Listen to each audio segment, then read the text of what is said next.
Northern Minnesota, November 1934. While the other homesteaders in Clearwater County were banking earth against their foundations and sealing every crack with tar paper, 17-year-old Henrik Nordstrom was building what looked like a wooden canopy 20 feet above his cabin roof, suspended on 4 sturdy posts like some kind of useless parasol meant to shade against snow instead of sun. The structure made no sense to anyone who looked at it. 4 thick spruce poles, each sunk 6 feet into the ground and rising another 16 feet into the air, supported a pitched roof measuring 18 feet by 24 feet, covered in overlapping cedar shakes. Beneath this overhead canopy sat Henrik's actual cabin, a modest 12 by 16 foot structure with log walls only 6 inches thick, a simple board roof, and a single small window facing south. The gap between the 2 roofs measured exactly 4 feet at the lowest point, widening to 7 feet where the upper roof peaked. To every practical eye in the township, it looked like the boy had built 2 roofs where one would do, wasting lumber and labor on empty air. "Boy's got his brain frozen already," Lars Bergstrom said at the Saturday gathering at Olson's General Store, loud enough for half the township to hear. Bergstrom owned the largest homestead in the county, a full section with a 2-story farmhouse, a barn that could shelter 40 head of cattle, and enough stored hay to last through 2 winters. Building a roof to cover a roof. Might as well dig a hole to fill a hole. That's what happens when you let orphans homestead on their own. No proper guidance. But Henrik had no intention of abandoning his design.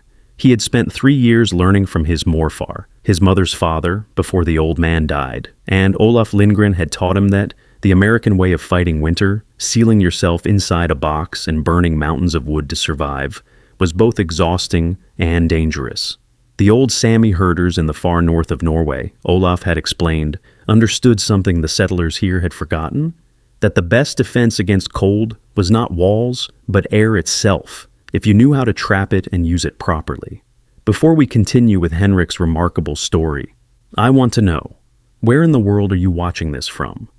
Drop your location in the comments below.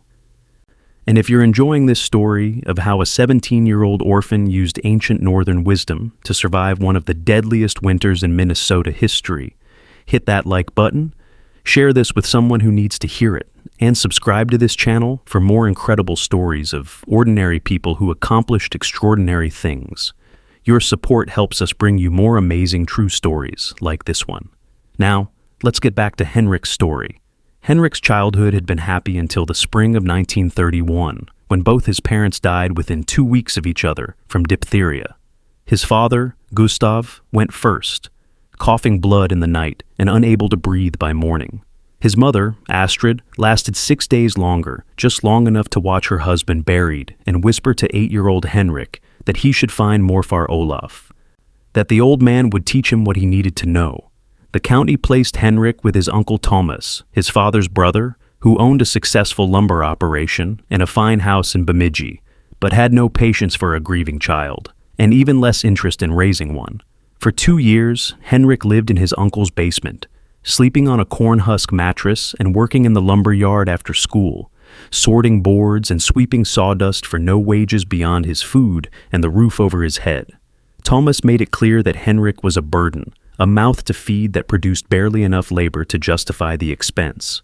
In the summer of 1932, when Henrik was 14, Thomas sent him to live with Morfar Olaf in the old man's cabin near the Clearwater River, 7 miles from the nearest neighbor.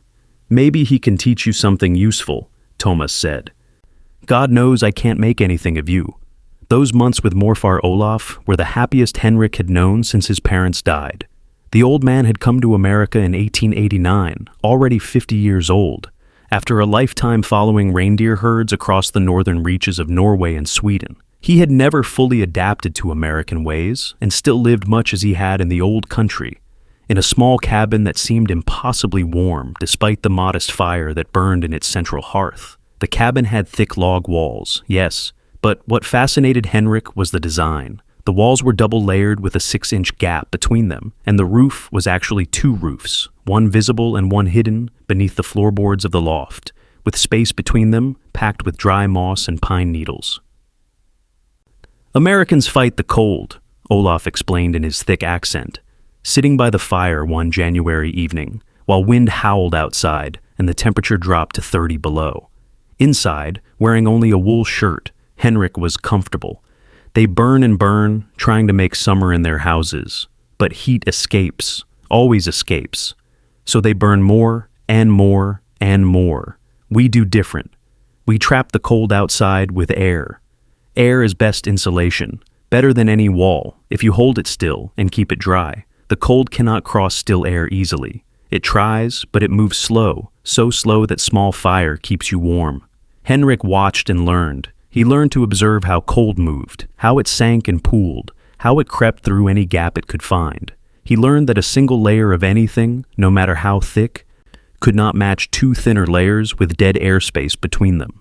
He learned that heat rose and must be captured and redirected, or it would simply escape through the roof, wasted. Most importantly, he learned patience, the willingness to spend extra time building something properly instead of quickly.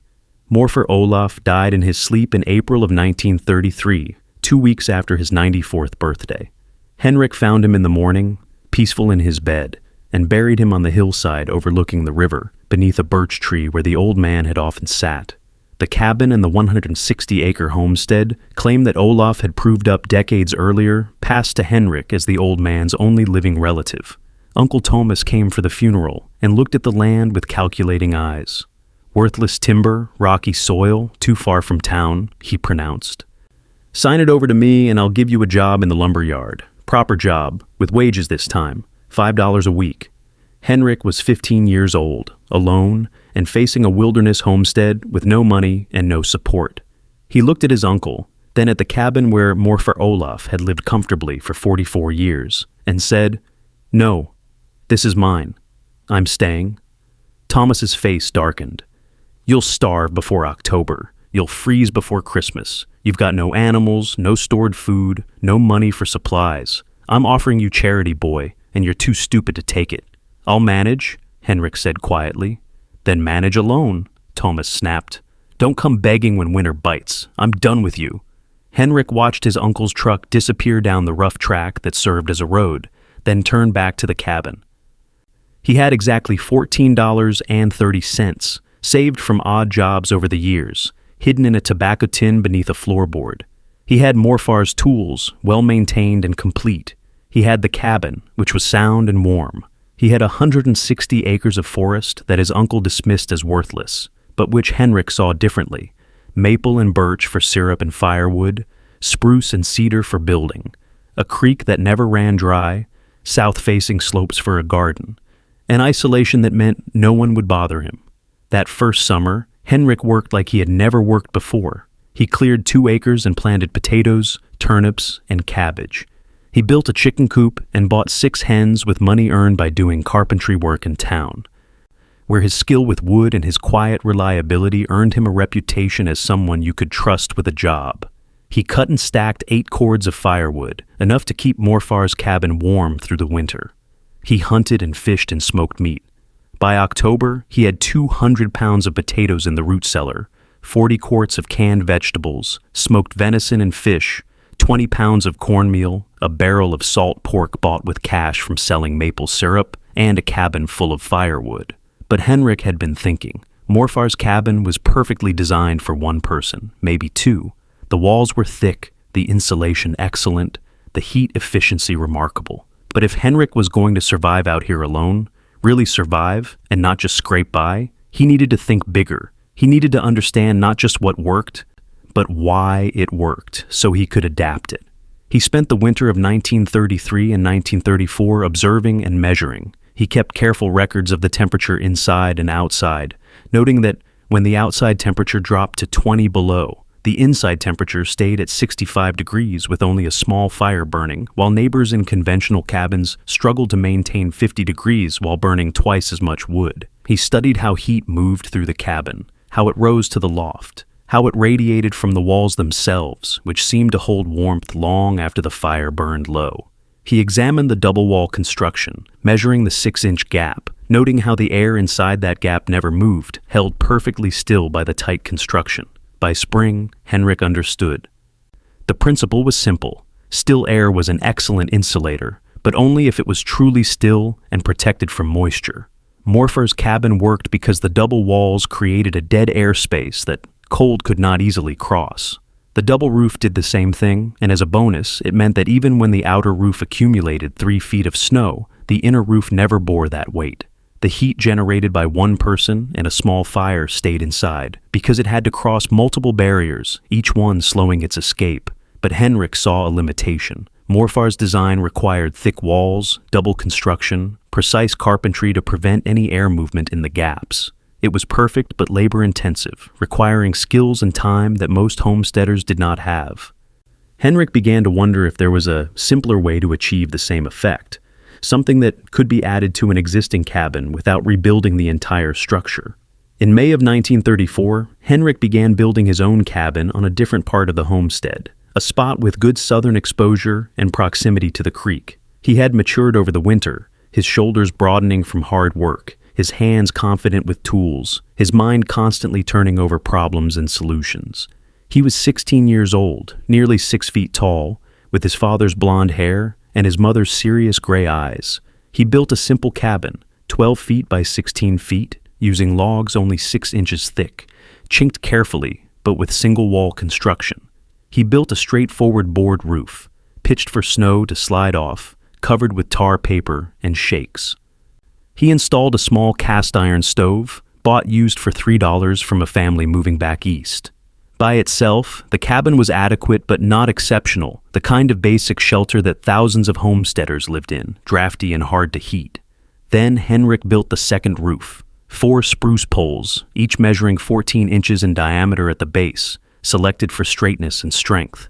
He cut them to 22 feet, then dug holes 6 feet deep at the corners of a rectangle measuring 18 feet by 24 feet, positioned so that his cabin sat exactly in the center of this rectangle. He positioned the cabin first, then located the poles around it, ensuring 3 feet of clearance on all sides. He set the poles in the holes, tamped them solid with rocks and earth, and braced them with temporary supports while he built the overhead roof frame. The frame was simple but sturdy, heavy beams connecting the 4 poles at a height of 13 feet on the low sides, 16 feet at the peak. Rafters every 2 feet, running from beam to beam, supporting a roof pitched at a 30-degree angle. He covered the rafters with boards, then tar paper, then overlapping cedar shakes, working carefully to ensure no leaks. The result was a roof measuring 18 feet by 24 feet, suspended above his cabin with a gap of 4 feet between the 2 roof peaks, widening to 7 feet at the edges, where his cabin's roof ended and the overhead canopy extended beyond it.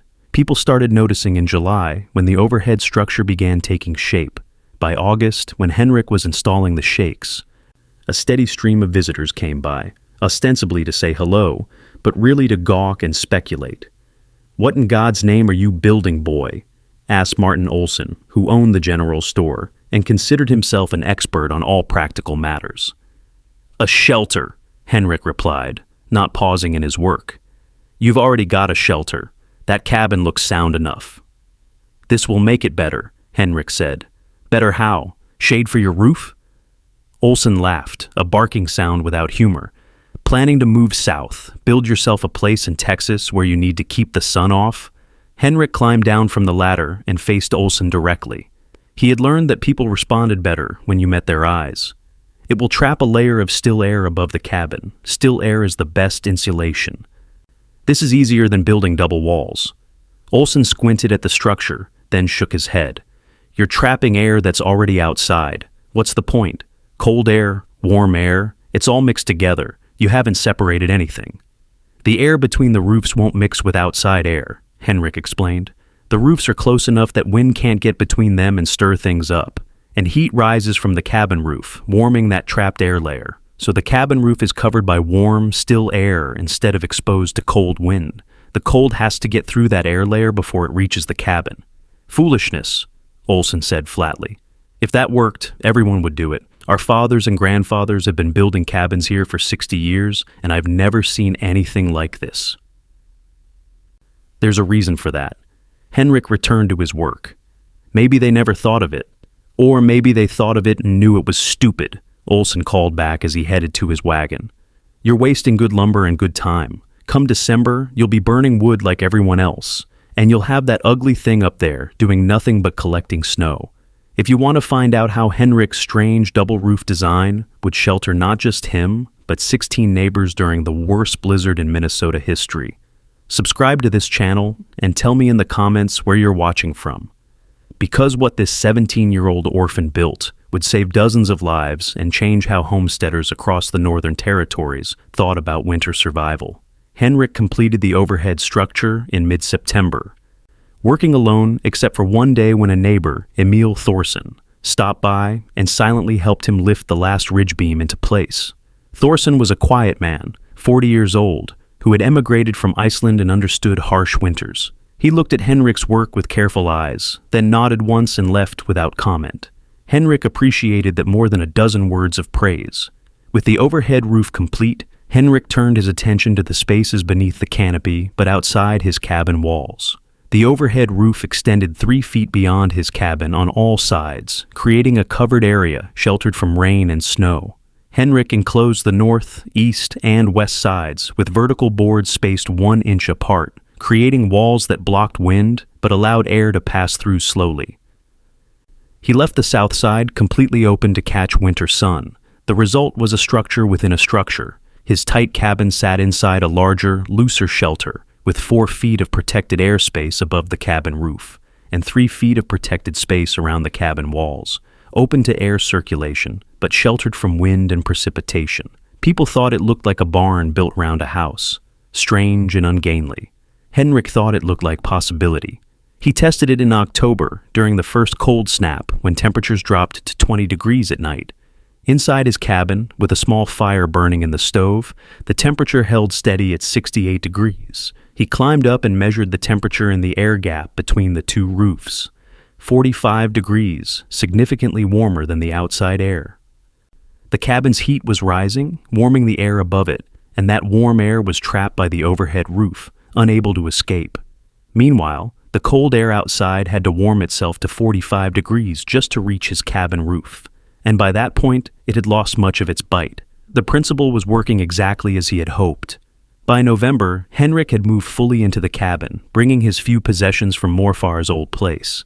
He owned 4 plates, 3 tin cups, 2 pots, 1 frying pan, a set of tools, 3 wool blankets, 2 changes of clothes, Morfar's old Bible with notes in Norwegian in the margins, and a journal where he kept careful records of temperatures, weather conditions, and observations. He slept on a rope bed with a mattress stuffed with cattail down. He had a small table, 1 chair, and a shelf for his dishes and supplies. The cabin felt spacious despite its small size, and remarkably quiet. The overhead structure seemed to muffle sound, creating a sense of peace that Henrik had not anticipated, but deeply appreciated. Winter arrived in earnest the 3rd week of November, with temperatures dropping below 0 and 6 inches of snow falling overnight. Henrik woke to silence, the kind of deep quiet that comes when snow blankets the world. He dressed and started a small fire, then took his measurements. Outside temperature, 4 degrees below 0. Temperature in the air gap between roofs, 18 degrees above 0. Temperature inside the cabin before the fire really got going, 52 degrees. Within an hour, with a modest fire burning, the inside temperature rose to 65 degrees and stayed there. Comfortable enough to work in shirt sleeves. Henrik recorded the numbers in his journal, satisfied. The system was performing better than he had calculated. The overhead roof had collected 8 inches of snow, which added additional insulation. The air gap beneath that snow-covered roof stayed well above 0, creating a thermal buffer that his thin cabin walls could not possibly achieve on their own. That afternoon, Lars Bergstrom arrived with 2 of his hired men, making a show of checking on his various neighbors now that winter had arrived. Bergstrom was a big man, 45 years old, with a thick beard and a voice that carried across fields. He was a successful farmer by any measure, with money in the bank and political connections that made him influential in township decisions. He was also a bully who used his success as a weapon to diminish others. Well, Bergstrom said, pulling his team to a halt in front of Henrik's cabin. The famous chicken coop palace. How's it working, boy? You warm enough in there? Henrik stepped out of the cabin, wearing only a wool shirt despite the cold. Warm enough, thank you. Bergstrom noticed. You're not even wearing a coat. Trying to prove something? Just comfortable, Henrik said evenly. Would you like to come in and see? Bergstrom exchanged glances with his men, then dismounted. Sure, let's see what all this construction has bought you. They entered the cabin, and Henrik watched their faces. The warmth hit them immediately, a wall of comfortable heat that made them blink and pause. Bergstrom looked around, noting the small fire in the stove, the single oil lamp, the sparse but adequate furnishings. It's warm, Bergstrom admitted, his tone grudging. But you've got a good fire going. Henrik opened the stove door. The fire was small, just 4 pieces of split birch, burning quietly. That's all I need, he said. One of Bergstrom's men, a young guy named Carl, moved to the stove and held out his hands. This little fire is heating the whole place? The design helps, Henrik said. He explained the overhead roof, the trapped air, the thermal buffer. As he spoke, he could see Carl's interest growing, but Bergstrom's face darkened. So, you've built a complicated solution to a simple problem, Bergstrom interrupted. Everyone else just builds a tight house and stocks enough firewood. You've got all this extra construction, all this lumber and labor, just to burn a bit less wood. How is that practical? How much did all this cost you in time and materials? 8 days of work for the overhead structure, Henrik said. About $30 in materials, including lumber. I milled myself. $30, Bergstrom repeated, his voice heavy with scorn. $30 in 8 days to save what? A quarter cord of wood over the winter? False economy, boy. That's what this is. You'd have done better to spend that time cutting firewood and that money on a proper stove. This whole thing is a young man's foolishness, building something complicated because you don't know any better. Henrik felt the old frustration rising, the anger at being dismissed by men who refused to question their own assumptions, but Morfar's voice echoed in his memory. Let them talk. Let them doubt. The winter will prove what words cannot. Maybe so, Henrik said quietly. We'll see how it goes. Bergstrom moved to the door, his men following. At the threshold, he turned back. I'll tell you how it goes. You'll get through this winter on luck and stubbornness, burning through your woodpile and telling yourself it's working. Then next summer, you'll quietly add more chinking, build up your walls, do what everyone else does. And you'll tear down that ridiculous roof, because you'll realize how foolish it looks. Mark my words. They left, and Henrik stood in his doorway, watching them drive away. Carl looked back once, his expression thoughtful, before Bergstrom barked something, and the young man turned forward again. December arrived with cold that sharpened and deepened. Henrik fell into a routine.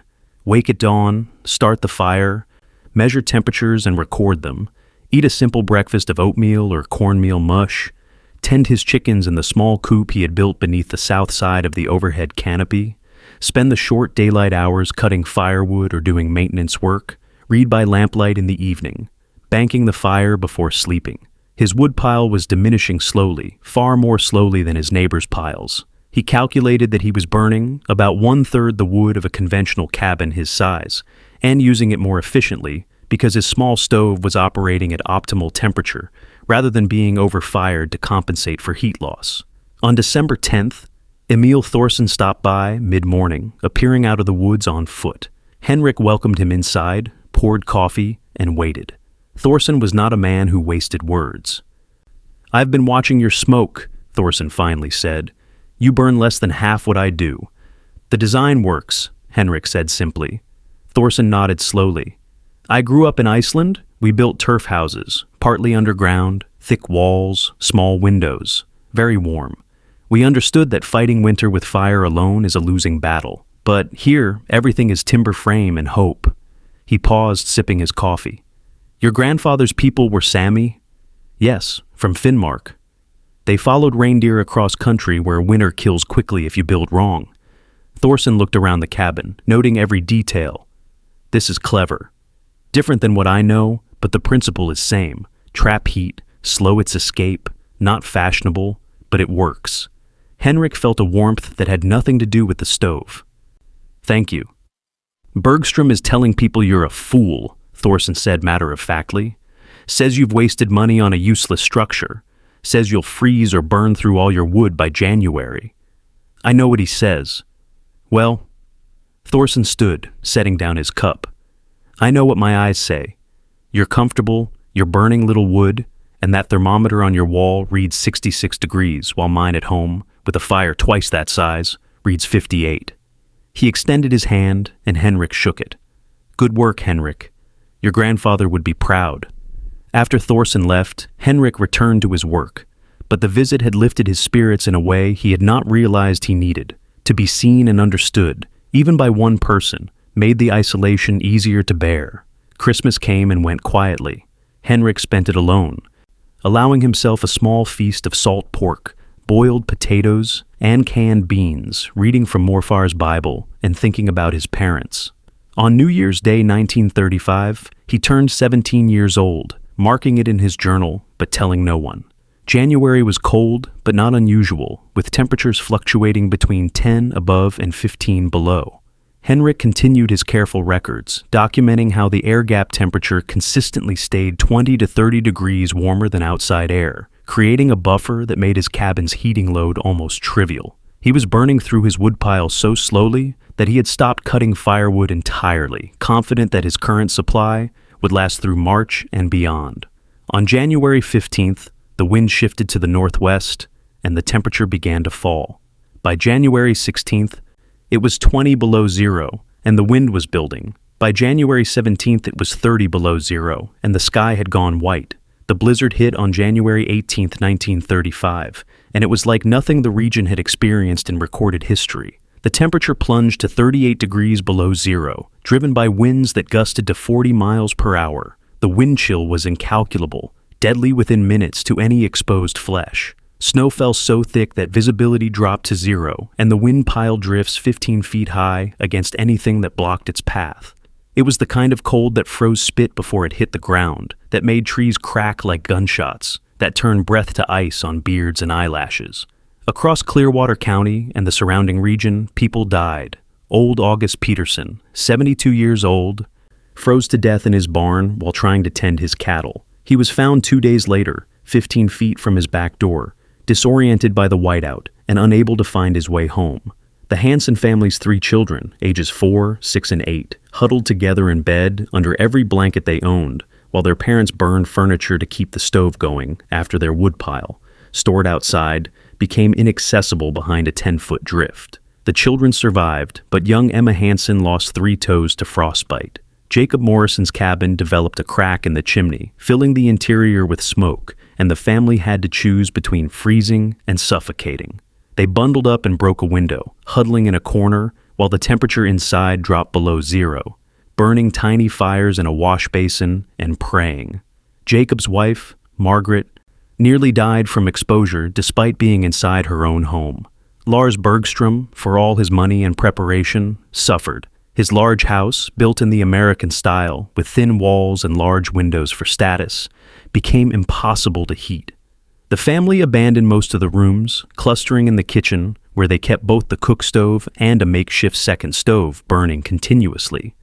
They burned through his supply of firewood in 3 days and started burning fence posts, boards pried from outbuildings, anything combustible. His 12-year-old daughter, Sonia, developed a racking cough from the smoke and cold, and his wife Ingrid wrapped the girl in blankets and held her by the fire, terrified. Bergstrom himself, dressed in 2 coats and still shivering, paced his house and felt the cold mocking him through every wall. Emil Thorson, living 3 miles from Henrik's cabin, thought about the young man often during those first 2 days. Thorson himself was managing, his thick-walled cabin and lifetime of experience keeping him alive, if not comfortable, but he was burning wood at an unsustainable rate and starting to worry about what would happen if the cold lasted more than a week.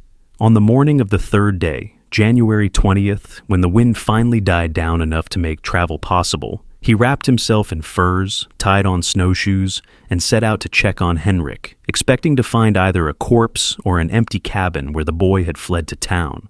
The journey took 2 hours through snow that had drifted into landscapes of abstract sculpture, erasing trails and familiar landmarks. Thorson pushed through exhaustion and cold, his face wrapped in wool, his hands numb despite thick mittens. He was not a sentimental man, but he felt responsible somehow.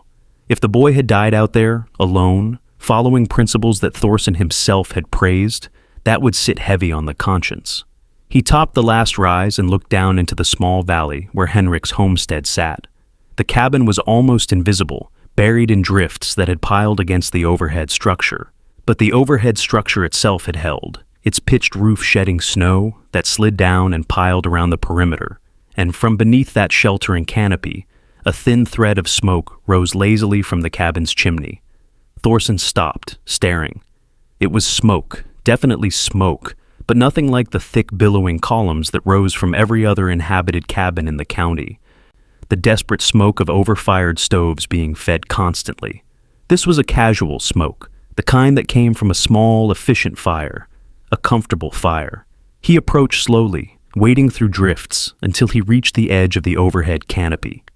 The south side, which Henrik had left open, provided a clear entrance, and Thorson ducked beneath the overhead roof into the sheltered space around the cabin. The difference was immediately noticeable. Out in the open, the cold was a physical assault, pressing against every exposed inch of skin, making breathing painful. Here, beneath the canopy, the air was still, and while it was certainly cold, it lacked that knifing edge. Thorson could actually breathe normally. He moved to the cabin door and knocked, his mittened hand making a dull thud. A moment later, the door opened, and there stood Henrik Nordstrom, wearing a simple wool shirt and trousers, his face calm and unsurprised, backlit by warm lamplight. "Emil," Henrik said, smiling. Come in, you must be frozen." Thorson stepped inside and stopped so suddenly that Henrik had to move around him to close the door. The warmth hit Thorson like a wave, enveloping him, soaking into his frozen body. But it was not just warmth, it was comfortable warmth, the kind of warmth that you could live in indefinitely, gentle and pervasive. He looked around wildly, expecting to see a massive fire, stacks of burning wood, something to explain this impossible comfort. The small cast-iron stove held a modest fire, perhaps 6 pieces of wood, burning steadily but not intensely. That was all. "How?" Thorson asked, his voice rough from cold. "How is it this warm?" Henrik closed the door gently. "Let me take your coat. Sit down, I'll make coffee." Thorson allowed himself to be guided to the chair near the stove, too stunned to protest. He pulled off his mittens with numb fingers and held his hands toward the stove. The heat radiated gently, consistently. He looked up at the walls, at the ceiling, and his experienced builder's eye began to understand. The walls were not radiating cold, pulling heat from the air the way cabin walls usually did. They felt neutral, almost warm to the touch. The air itself was warm, not just near the stove, but everywhere in the cabin, from floor to ceiling. "What temperature is it in here?" Thorson asked. Henrik glanced at the thermometer on the wall. 67 degrees. It's been between 65 and 68 for the past 3 days. Very stable. "Outside is 38 below," Thorson said, his voice flat with disbelief. "That's a difference of over 100 degrees. 105 degrees to be exact," Henrik agreed, pouring boiling water over coffee grounds. "The system is working even better than I hoped. The overhead roof is buried under about 4 feet of snow, which is adding significant insulation. The air gap between the roofs is holding at about 10 degrees, which means my cabin roof is experiencing a 10-degree environment instead of a negative 38-degree environment. The cabin walls only have to hold a 57-degree difference, not a 105-degree difference, which they can do fairly easily." Thorson accepted the cup of coffee and wrapped his hands around it, feeling sensation returning painfully to his fingers. He looked at Henrik, this 17-year-old kid who was not only surviving the worst cold in living memory, but was genuinely comfortable burning a quarter of the wood that Thorson himself was burning. "How much wood are you using?" "About 6 pieces every 4 hours, Henrik said. "So, roughly 36 pieces per day. I'm going through maybe a quarter cord per week at this rate. I have enough wood stockpiled to last until April at this rate." A quarter cord per week. Thorson was burning a full cord per week and still struggling to maintain 50 degrees. The mathematics of it were staggering. "People are dying out there," Thorson said quietly. "August Peterson froze. The Hansen children have frostbite. Morrison's family nearly suffocated. Bergstrom's daughter is sick from cold and smoke." He paused, looking at Henrik directly. "You're 17 years old, living alone in a cabin with walls 6 inches thick, and you're warmer than anyone in the county. Henrik sat down on the edge of his bed, his face serious. The walls are not what matter. It is what is around the walls that matter. Morfar taught me that. A single barrier, no matter how thick, will always lose heat. But layers, with trapped air between them, that is what stops the cold. The cold has to cross the overhead roof, then warm itself through 4 feet of air that cannot move or mix with outside air, then cross my cabin roof, then work through the cabin walls. By the time it reaches the inside, it has lost most of its strength, and any heat I generate stays inside because it cannot easily escape back through all those layers. Thorson drank his coffee and thought about what he was seeing. He thought about his own cabin, where he huddled by the stove and still felt cold air seeping through every wall. He thought about the expensive 2-story houses in town, where wealthy families burned mountains of wood and still abandoned entire floors because they could not keep them warm. He thought about the dead and dying, victims of a system that everyone agreed was just how things were done. "You have to teach people this," Thorson said finally. "This cannot stay a secret in one cabin." Henrik shook his head. "People have already decided I'm a fool. Lars Bergstrom has told half the county that my design is worthless. Who would listen to me now?" "Show them numbers," Thorson said, his voice urgent. "You keep records, yes? Show them the temperatures, the wood consumption, the proof. Let them measure for themselves. This," he gestured around the cabin, "this is not opinion, this is fact. 67 degrees with a small fire while the world outside is trying to kill everything. That is proof that cannot be argued with." Henrik looked at his journal, sitting on the small table, filled with 3 months of careful observations. He had been keeping those records for himself, to verify that his theories worked, but he had not considered them as evidence to convince others. The idea made him deeply uncomfortable. He did not want attention or praise. He just wanted to live quietly and survive. But the image of Emma Hansen losing toes to frostbite, of a little girl in pain because her family's cabin could not protect her, that image troubled him deeply. "I'll think about it," Henrik said quietly. Thorson stood, reluctant to leave the warmth, but knowing he needed to get back to his own place. "Think quickly," he said. "If this cold lasts another week, more people will die. And even if they survive, they'll remember how they suffered. If you can show them a better way, you have an obligation to try." After Thorson left, Henrik sat alone in his comfortable cabin and struggled with the decision. He was not a teacher, not a leader. He was just a kid who had listened to his grandfather and applied what he learned. But Thorson's words echoed, an obligation to try. That afternoon, bundled against the cold, Henrik snowshoed the 7 miles to town. The journey took 4 hours and left him exhausted, but he made it to Olson's General Store, where a crowd of men had gathered around the stove, comparing notes on suffering and survival. The conversation stopped when Henrik entered, snow-covered and frost-rimmed. "Nordstrom," Lars Bergstrom said, from his position of prominence near the stove. "Surprised to see you. Thought you might have frozen in that fancy chicken coop of yours." Henrik pulled back his hood and unwrapped the scarf from his face. "I'm comfortable," he said simply.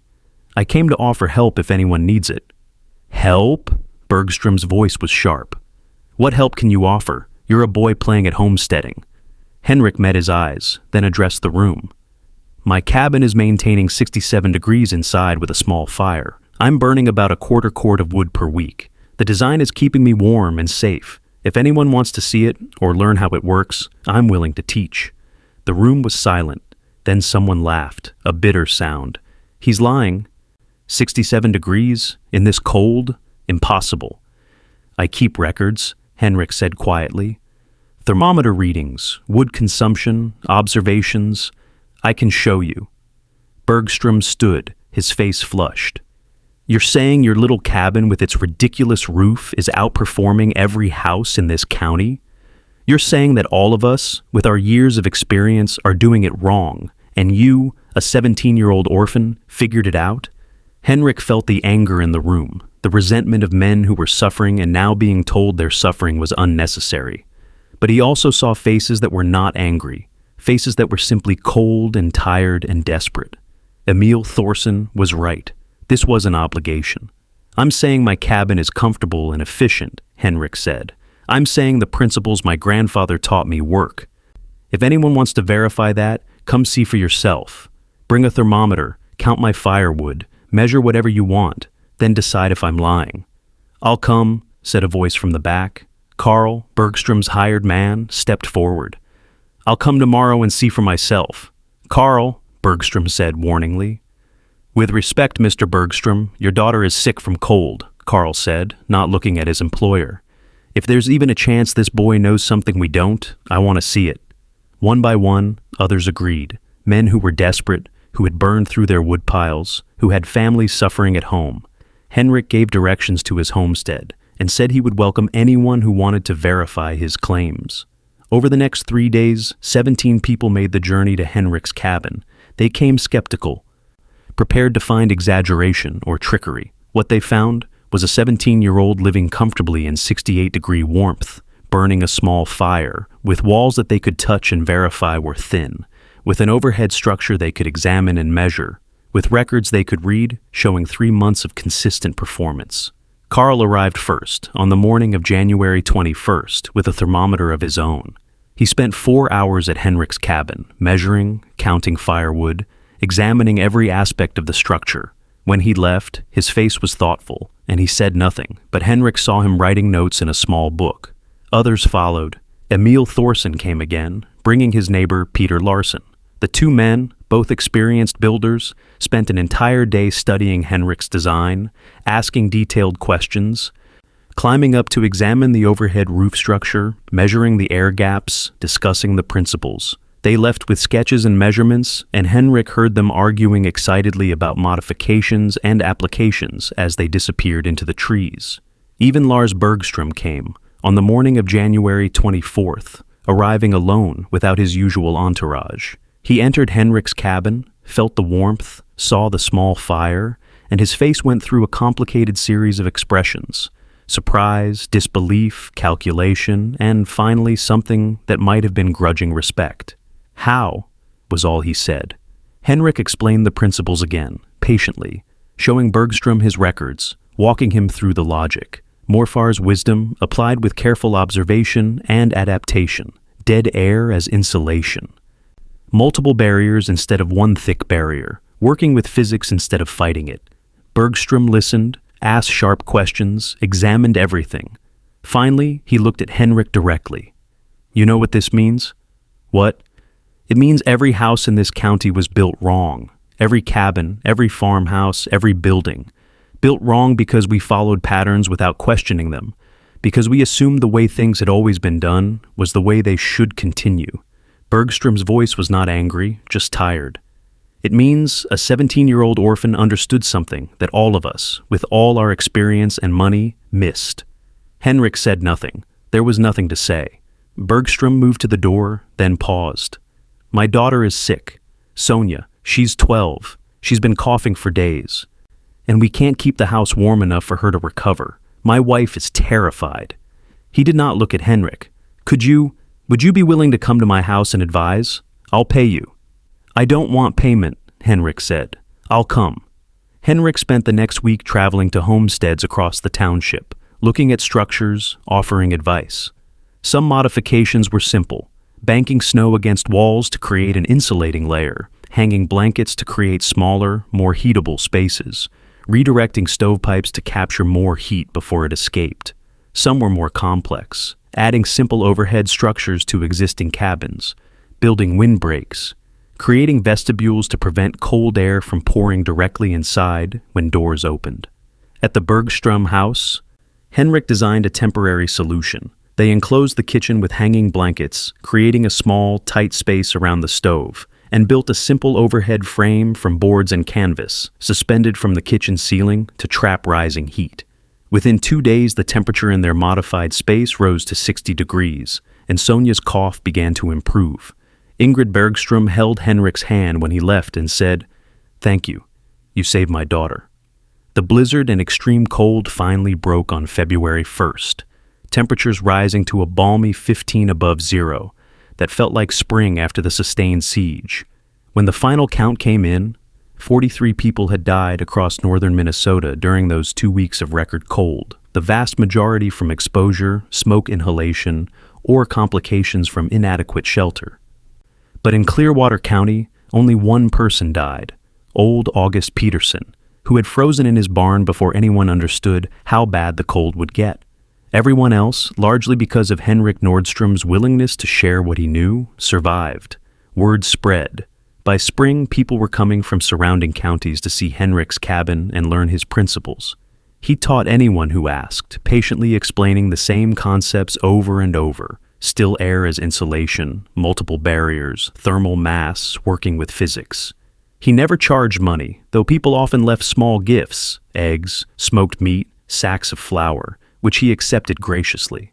Over the following years, Henrik built 7 more structures using variations of his overhead roof design, experimenting and refining the concept. Some were for neighbors who hired him, paying modest wages that helped him expand his own homestead. Some were community projects, like the small shelter he built near the township school, which could house 20 people in emergency situations and could be heated to comfortable temperatures with a single small stove. The principles he taught spread far beyond what he personally built. By 1940, over 60 structures in Clearwater and surrounding counties incorporated some version of his double roof design or the dead airspace principles he advocated. Studies by the State Agricultural Extension and Service confirmed what Henrik's neighbors had experienced. Buildings using his principles required 50 to 70% less fuel to heat compared to conventional construction, while maintaining more stable and comfortable interior temperatures. Henrik himself never became famous in any broad sense. He never wrote a book or sought publicity. In 1937, he married Anna Lindquist, a teacher's daughter from the neighboring county, and they raised 4 children on his homestead. He farmed, hunted, worked as a carpenter, and lived quietly, known in his community as someone reliable and skilled, but not remarkable. But people in northern Minnesota remembered. They remembered the winter of 1935, and they remembered the 17-year-old who had stayed warm when everyone else was freezing and who had taught them how to do the same. Henrik Nordstrom died in 1982 at the age of 64, having lived his entire adult life in the cabin he built at 16. By then, the overhead structure had been modified and reinforced multiple times, upgraded with modern materials, but the core design remained unchanged. It still worked, still kept the cabin comfortable with minimal heating, still demonstrated principles that more and more people were rediscovering as energy costs rose and environmental awareness grew. His funeral was held on a cold February morning, and over 200 people attended, far more than the little township church could hold. The crowd spilled out into the churchyard, bundled against the cold, listening through open windows as Henrik's grandson delivered the eulogy. "My grandfather never claimed to have invented anything," the young man said.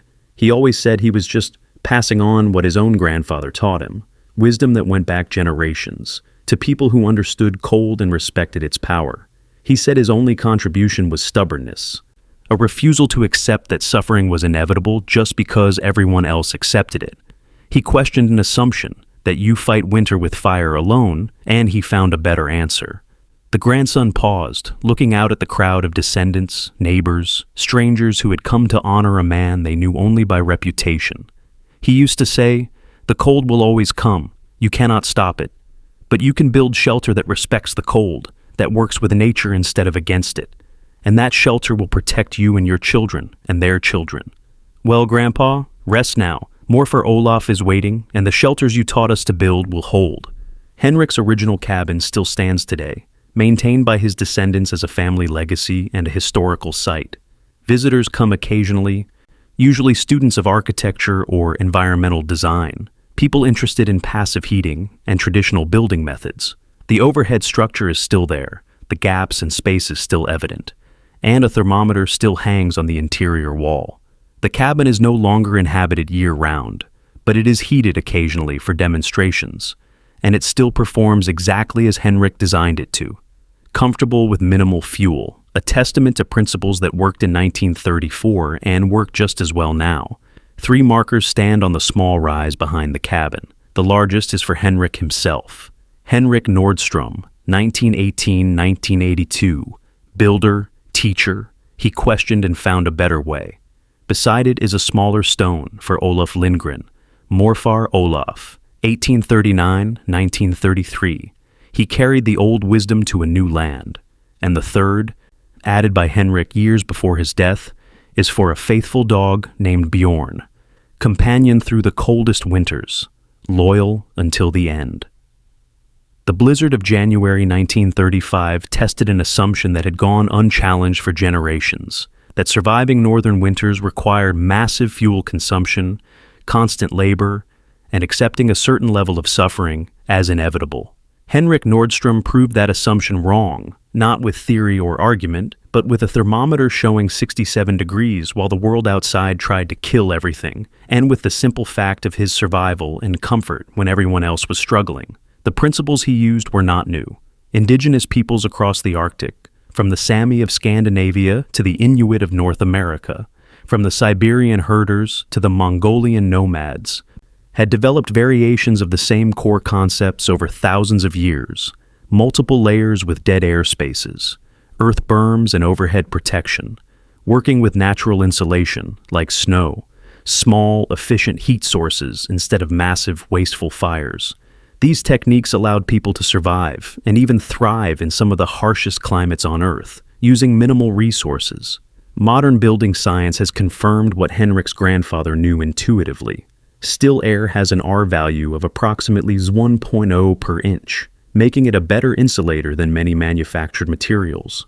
Multiple air spaces, properly sealed and protected from moisture and convection, create cumulative insulation that exceeds the sum of its parts. Thermal mass, whether earth or stone or water, absorbs and releases heat slowly, stabilizing temperature fluctuations.